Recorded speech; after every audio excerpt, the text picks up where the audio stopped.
Everybody, it's Dr. Rick Walkhouse. We're back for another edition of Thyroid Thursday, and today we're talking about food sensitivity testing. I was asked what my thoughts are on food sensitivity testing, and if I could explain a little bit about food sensitivity. And this is a broad topic, probably need to do a whole podcast on this.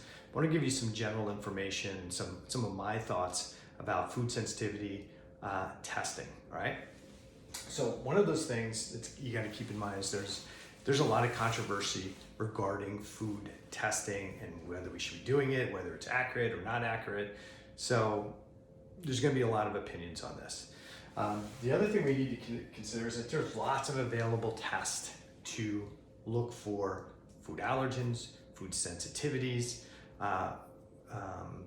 and different ways to test. And again, this is a broader topic. Check out my podcast with Dr. Wujdani, where we spent about 3 hours going through kind of the immune response to things.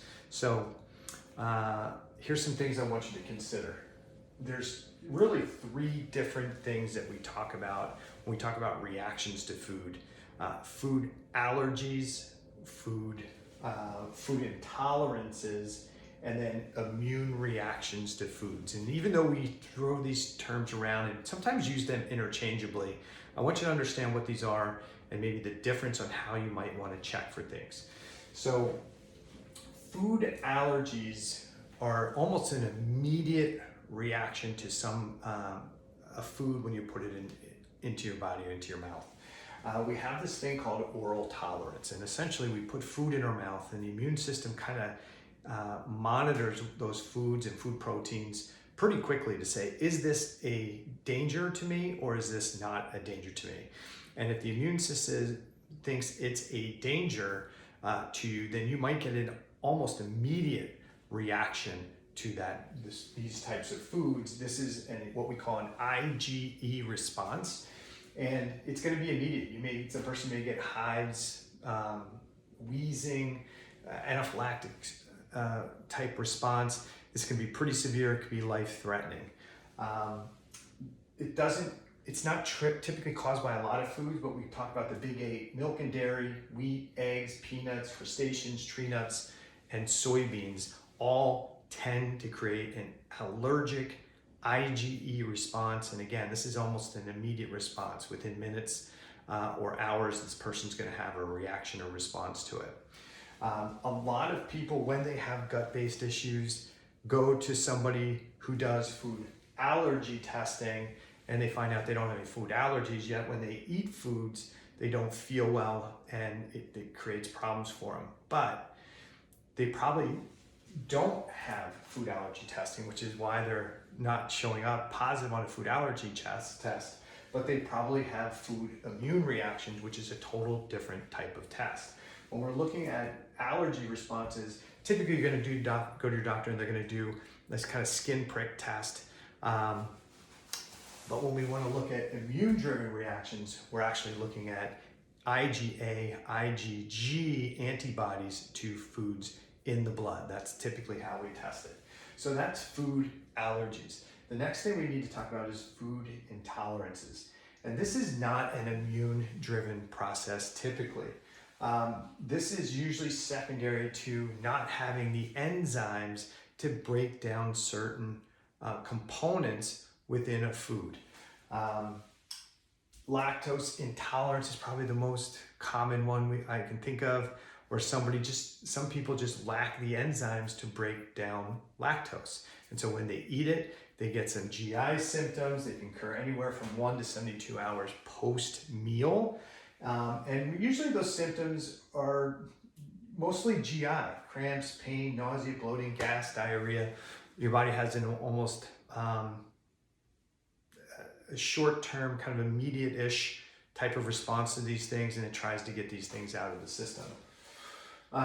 How's this typically diagnosed? You could get, maybe there's some stool testing that you can get done to find out that's an issue. Many times the diagnosis is just done by what your signs and symptoms are when you eat certain foods, and somebody will be like, it sounds like lactose intolerance. Stay away from lactose, and you switch to maybe a lactose-free product where you just remove them altogether and the signs and symptoms go away.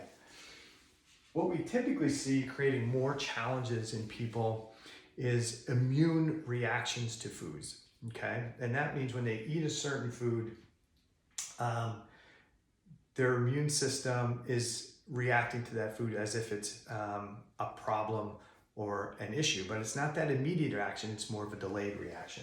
So one of those things we have to consider when we put foods into the system, step one goes into it's in the oral cavity, and we have the first phase of the immune system, which we call oral tolerance, when we say, is this a safe food, is it not a safe food? And then step two is that food starts to get broken down by saliva.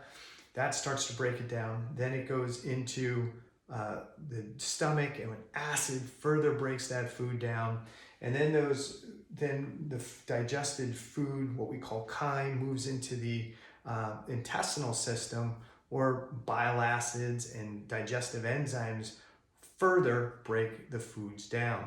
And when we're talking about what part of the food most commonly creates an immune type of response, it's the proteins inside in the food that typically trigger the issue, or maybe even the peptides. So typically we have a food protein.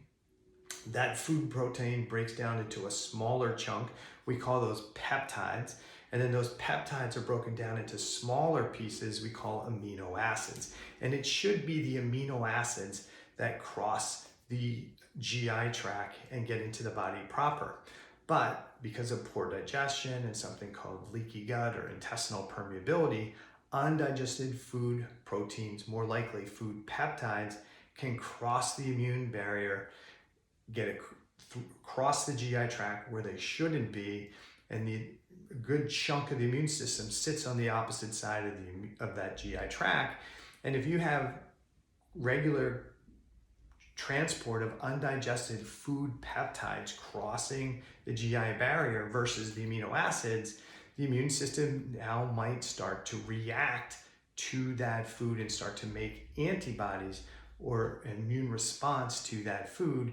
And that's what we call food immune reactions. And by far, this is the biggest challenge we see often in functional medicine. And this is what people typically start to have challenges with.